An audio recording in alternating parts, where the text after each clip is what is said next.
కండిషన్లు కాదని యూపీలో అల్లర్లు జరిగిన జాగల కాలు పెట్టారు కాంగ్రెస్ ఉపాధ్యక్షుడు రాహుల్ గాంధీ. పేదోడి ప్రాణాలకు విలువ లేకుండా పోయిందని, లా అండ్ ఆర్డర్ను చూసుకోవటంలా యోగి సర్కార్ ఫెయిల్ అయిందని అన్నారు.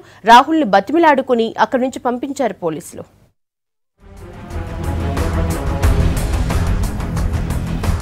ఉత్తరప్రదేశ్లో కుల గొడవలు జరిగిన ఊళ్లకు పోయారు కాంగ్రెస్ ఉపాధ్యక్షుడు రాహుల్ గాంధీ. సహరన్పూర్లకు పోయి బాధిత దళిత కుటుంబాలను కలిశారు.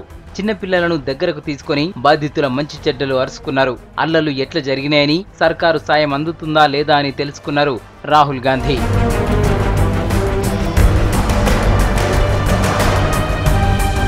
దేశంలో పేదోన్ని బతకనీయకుండా చేస్తున్నారని కోపానికొచ్చారు Rahul Gandhi.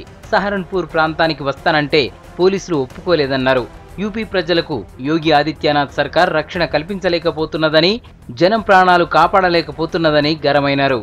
Government has failed on law and order in Uttar Pradesh, but government has spread fear. The national government is spreading and has spread fear all across the country. Everybody in the country who is not powerful is scared, and this is not the way to run a country. देश ऐसे नहीं चलाया जाता है. గొడవలు చల్లారేదాకా, law and order కంట్రోల్లోకి వచ్చేదాకా నాయకులెవరూ ఇటు దిక్కు రావద్దని యూపీ డీజీపీ ఆదిత్య మిశ్రా ఇప్పటికే చెప్పారు. రాహుల్ గాంధీ రాకకు పోలీసులు పర్మిషన్ ఇయ్యలేదు. పర్మిషన్ లేకున్నా రాహుల్ గాంధీ సహరన్పూర్ పోయారు. గులాం నబీ ఆజాద్, రాజ్ బబ్బర్ మిగతా నాయకులతోటి కలిసి హర్యానా మీదికెళ్లి సహరన్పూర్ పోయారు. పాదయాత్ర లెక్క ర్యాలీ తీసి బాధిత దళిత కుటుంబాలను కలుసుకున్నారు. అక్కడి నుంచి వెళ్లిపోవాలని, అంతా సర్దుకున్నాక తామే తీసుకుపోతామని పోలీసులు చెప్పుడుతోటి రాహుల్ మండిపడ్డారు.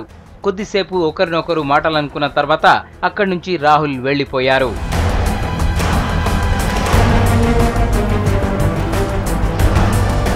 రాహుల్ గాంధీ అన్న మాటలను తప్పుబట్టారు బీజేపీ నేతలు. కేంద్రాన్ని చూసి కాదని, వాళ్ల డబ్బులు దోచుకున్న కాంగ్రెస్ నేతలను చూసే పేద ప్రజలు భయపడుతున్నారని కౌంటర్ ఇచ్చారు.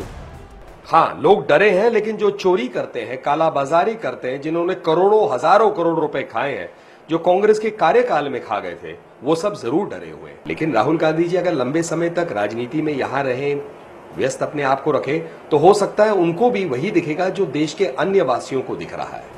సహరన్పూర్ బాధిత జనాలను కలుసుకునేటందుకు యూపీ మాజీ సీఎం అఖిలేష్ యాదవ్ కూడా ప్రయత్నాలు చేస్తున్నారు. అయితే ఆయనకు కూడా పర్మిషన్ ఇవ్వలేదు పోలీసులు.